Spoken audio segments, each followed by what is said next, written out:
walaupun di jam pelajaran terakhir, tetapi harus tetap semangat terus. Iya. Oke, hari ini Ibu mau absen dulu. Asrianti ada? Ada. Andini? Hadir Ibu.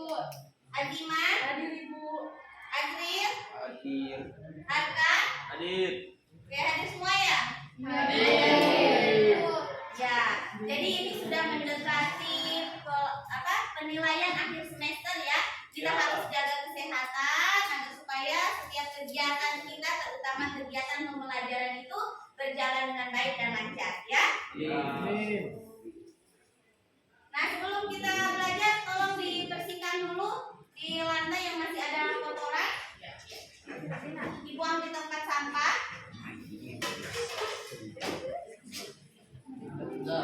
Sudah? Oke, kalau sudah, kita berdoa dulu ya. Oke, kalau sudah tenang semua, sudah nyaman, kita berdoa dulu. Berdoa nanti akan dipimpin oleh Andini. Silakan Andini.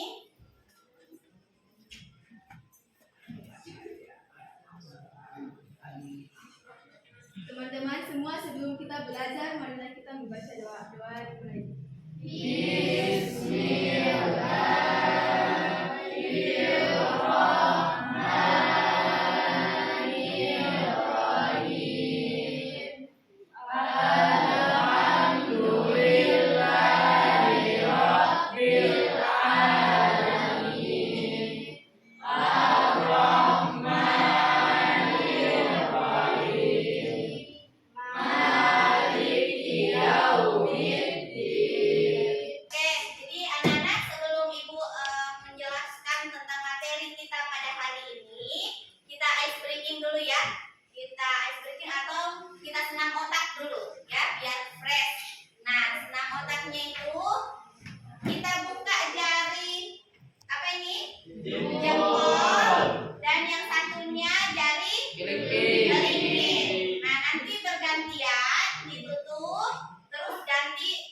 Islam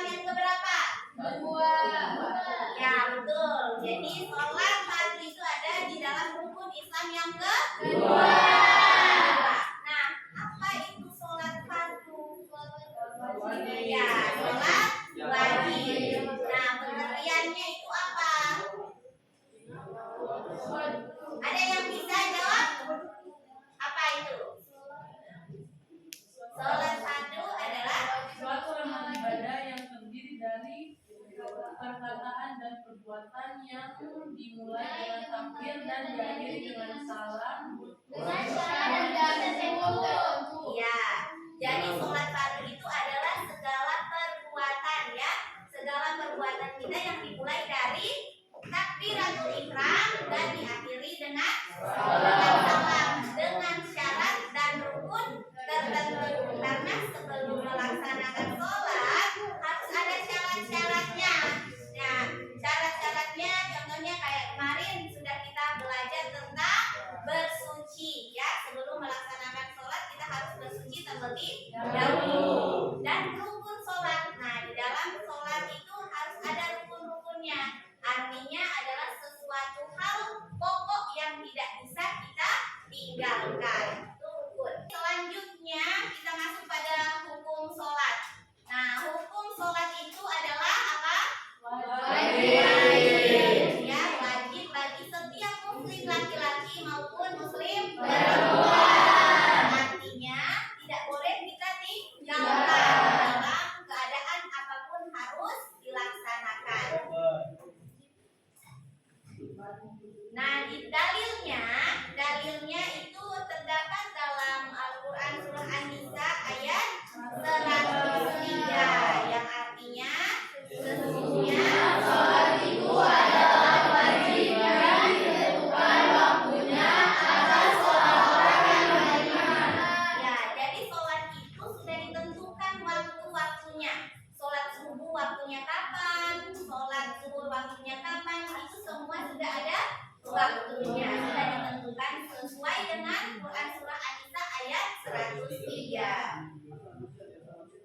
Nah, ini adalah syarat wajib sholat. Syarat wajib sholat yang pertama harus beragama Islam. Yang kedua suci.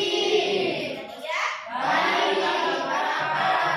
keempat telah sampai selanjutnya jaga atau tidak tertidur. Syarat sah sholat. Nah, ini ada syarat sahnya. Yang pertama adalah harus suci dari hadas kecil dan besar, suci badan, pakaian dan tempat untuk bertaubat dalam masuk waktu sholat dan menghadap kiblat. Ya, nah itu adalah tadi syarat wajib dan syarat sah sholat. Jadi kalian harus bisa membedakan ya. Nah, setelah itu ada waktu-waktu sholat. Nah, di sini nanti kalian baca ada waktu-waktu sholatnya. Nah, sekarang kita nonton video dulu. Amati video berikut ya. Dokumen TV dengan belajar di Ufit Store www.infostore.com. Bismillahirrahmanirrahim. Perkenankan kami berbagi cara sholat lengkap sesuai sunnah Nabi Sallallahu sujud.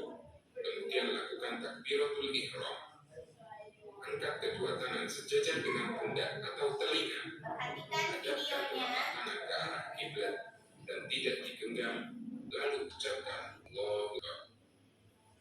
Bersedekah dengan meletakkan telapak kanan di atas punggung telapak tangan ini di atas gelangan atau lengan tangan kiri. Letakkan tangan di depan dada, akun pandangan ke atas sujud. Bacalah doa dengan Allah ayat tahu. Lanjut dengan membaca dengan A'udzubillahiminasyaitonirrajim pelan. Dan nanti di akhir ayat katakanlah amin setelah saya Al-Fatihah, baik jadi imam, makmum maupun sendiri. Dan pastikan baca amin jika Anda menjadi makmum. Bacalah Oke, jadi itu tayangan video sudah kalian amati. Nah, sekarang ibu mau membagi kalian menjadi 3 kelompok, ya. Menjadi 3 kelompok. Di sini kelompok 1, kelompok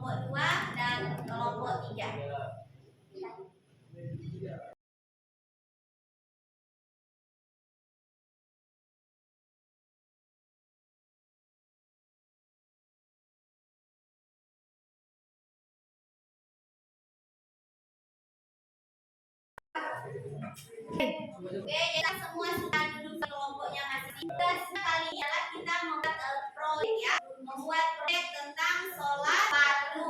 Nanti kita poster ya. Ibu tugaskan kalian untuk membuat poster, bisa diambil dari mana saja. Ya, bisa diambil dari buku atau dari internet. Silakan. Ya, yang penting temanya itu tentang sholat fardu. Bisa katakanlah melaksanakan sholat waktu ataupun ajakan untuk melaksanakan sholat. Ya? Oke, dan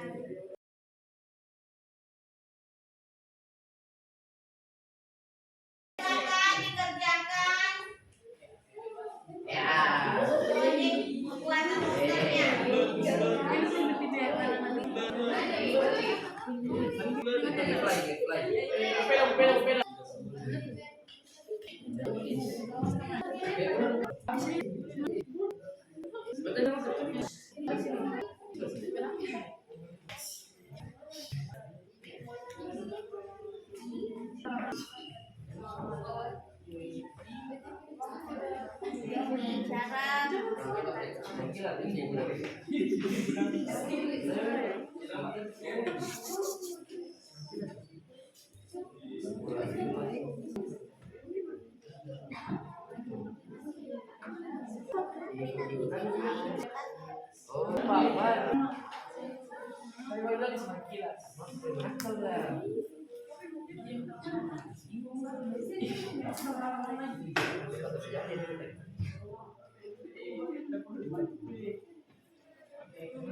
Semuanya sudah selesai membuat posternya. Sekarang waktunya untuk mempresentasikan di depan.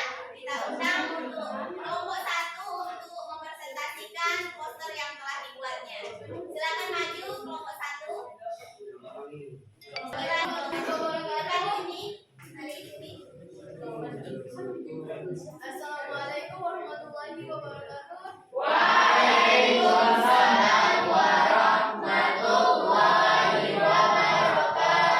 Saya akan mempresentasikan tata cara mengerjakan sholat dan bacaannya. Yang pertama adalah berdiri tegak, lalu kedua adalah takbiratul ihram yang membaca Allahu Akbar. Ketiga, kedua belah tangannya disedekapkan di dada. Terus setelah itu membaca doa iftitah, kemudian surah Al-Fatihah. Lalu setelah itu bacalah ayat-ayat atau surah dengan membawa setelah tidak.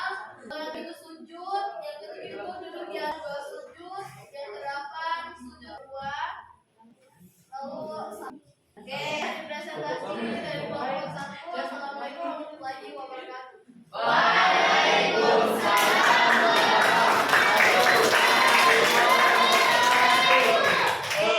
Kelompok berikutnya, kelompok 2, silakan.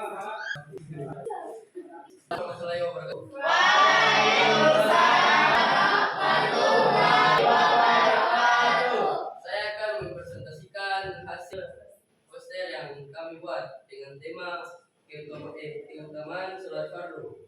Yang pertama, sholat keutamaannya adalah penghalang masukkan. Kedua adalah zuhur, yang bukannya pintu langit. Yang ketiga adalah asar, menjaga kesehatan. Yang keempat adalah maghrib, diterimanya taubat. Yang kelima adalah isya, kedamaian dan tidur sukar didapat. Sekian dari Ustaz. Assalamualaikum.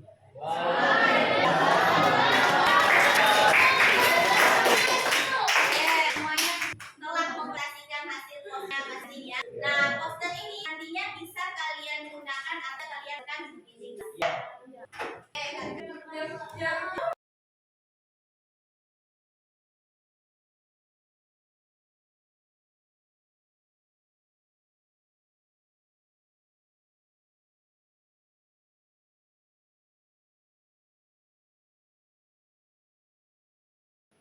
jadi tadi kalian sudah mempresentasikan hasil poster yang telah kalian buat. Nantinya berindah tentang ini kalian sekalian. Dan kita telah selesai materi tentang selanjutnya. Kita akan lanjut ke olahraga selanjutnya.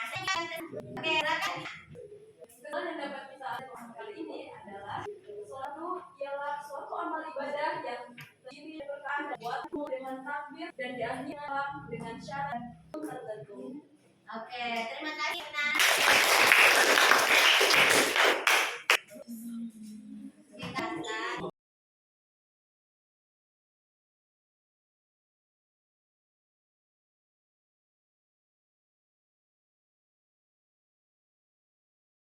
terima kasih Davina atas yang diberikan. Nah, setelah dipelajari materi soal dua apa yang dirasakan nih? Materi hari ini dari kami. Alhamdulillah. Nah, jadi sekarang dari pengertiannya, hukumnya maupun dalilnya dan syarat-syaratnya. Minggu depan kita akan mempelajari tentang tata cara sholat dan bacaan sholat. Jadi di rumah silakan kalian pelajari tata cara sholat yang benar itu seperti apa. Dan bacaan sholat silakan kalian hafalkan, ya. Nanti minggu depan kita akan bahas tentang tata cara dan bacaan sholat. Nah, jadi alhamdulillah anak-anak kita telah selesai materi hari ini. Kita tutup dengan hafalkan dalam belajar rumah ya. Segala akses.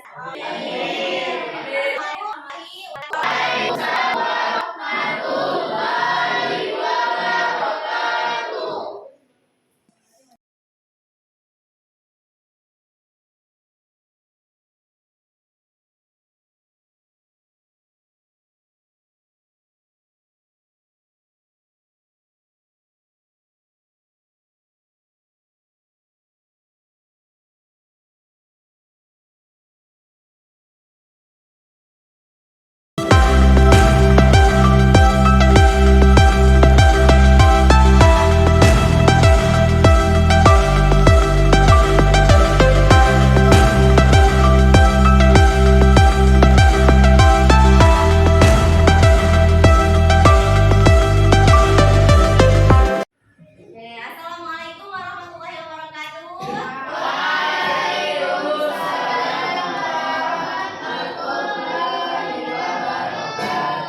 Selamat pagi.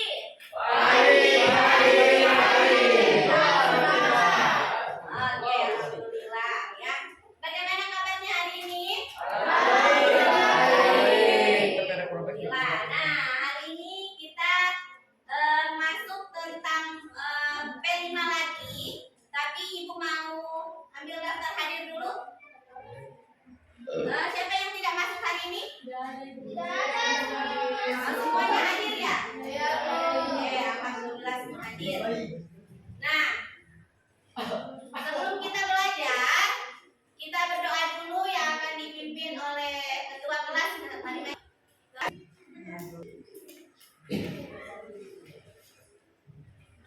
Sebelum kita belajar, marilah kita berdoa.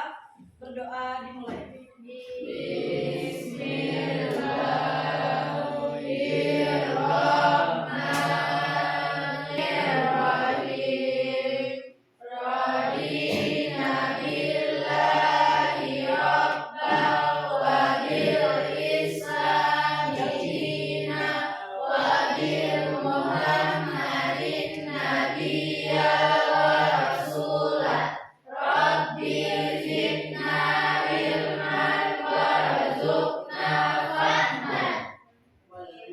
Terima kasih.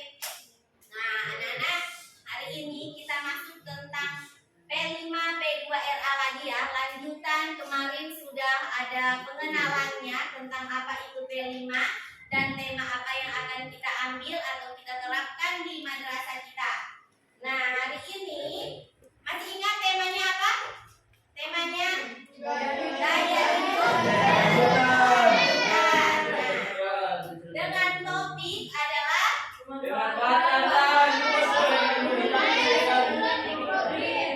ya, pemanfaatan lahan kosong untuk budidaya sayuran microgreen. Nah, kemarin kan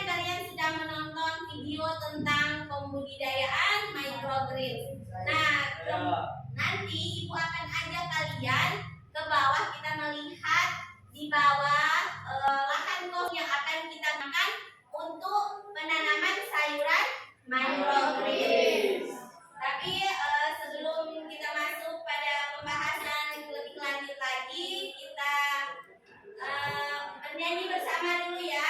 Ya. Silakan berdiri. Nah, berdiri.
Oke, terima kasih. Selamat kembali.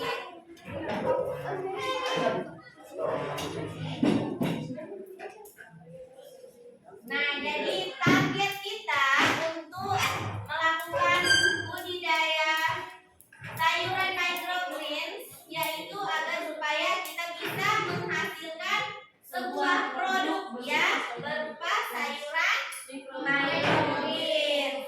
Kedua, menumbuhkan sikap cinta dan peduli terhadap kelestarian lingkungan. Dan ketiga, menumbuhkan ya, karena nanti setelah ditanam kan itu menghasilkan ya, bisa kita gunakan.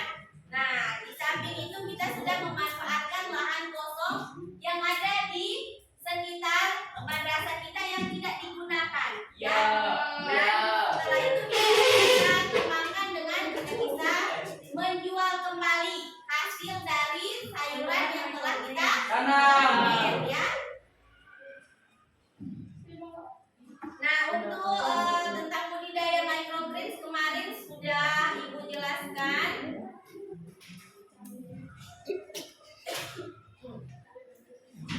Nah, di sini ada alur yang akan kita gunakan dalam proyek ini. Ada 4 tahap ya.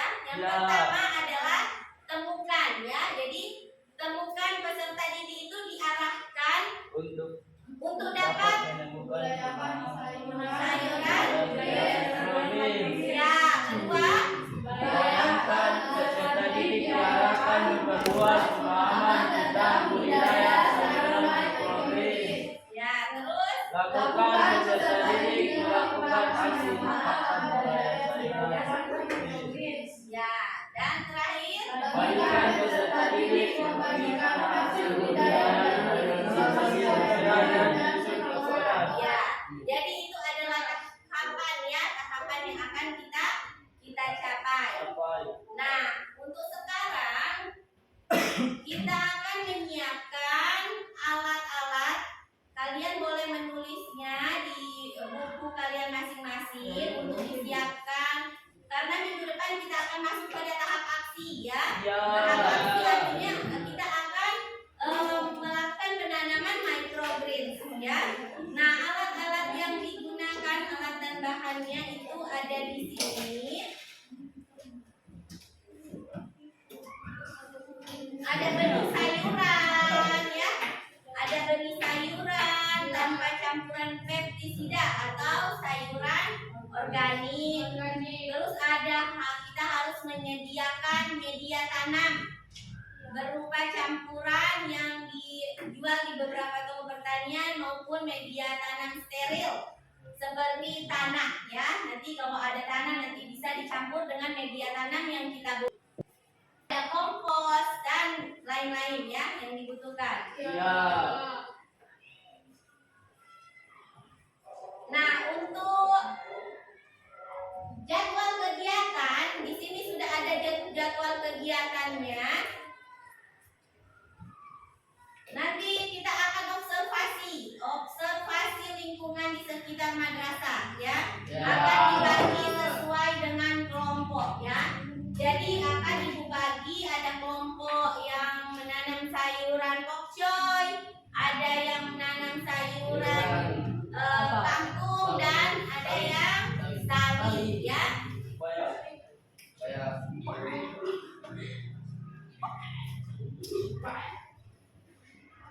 Jadi Ibu jelaskan lagi sedikit ya tentang budidaya microgreens itu. Nah, budidaya sayur microgreens ini dapat dilakukan di lingkungan sekolah yang tidak memiliki banyak lahan kosong. Jadi di tanah-tanah lahan-lahan di samping-samping itu bisa dimanfaatkan. Ya.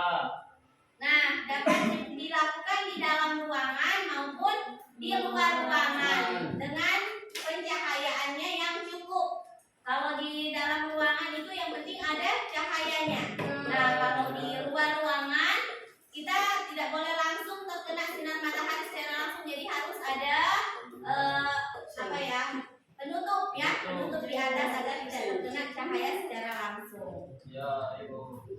Misalnya di laboratorium, di pojok-pojok kelas, koridor, halaman, dan lahan kosong yang tidak terawat di sekolah akan kita manfaatkan untuk penanaman sayuran microgreens. Nanti di lahan kosong itu akan kita buat rak untuk ditaruh tanaman sayuran microgreensnya dan dibuat semacam rumah-rumahan agar sayurannya itu tidak terpapar sinar matahari secara langsung.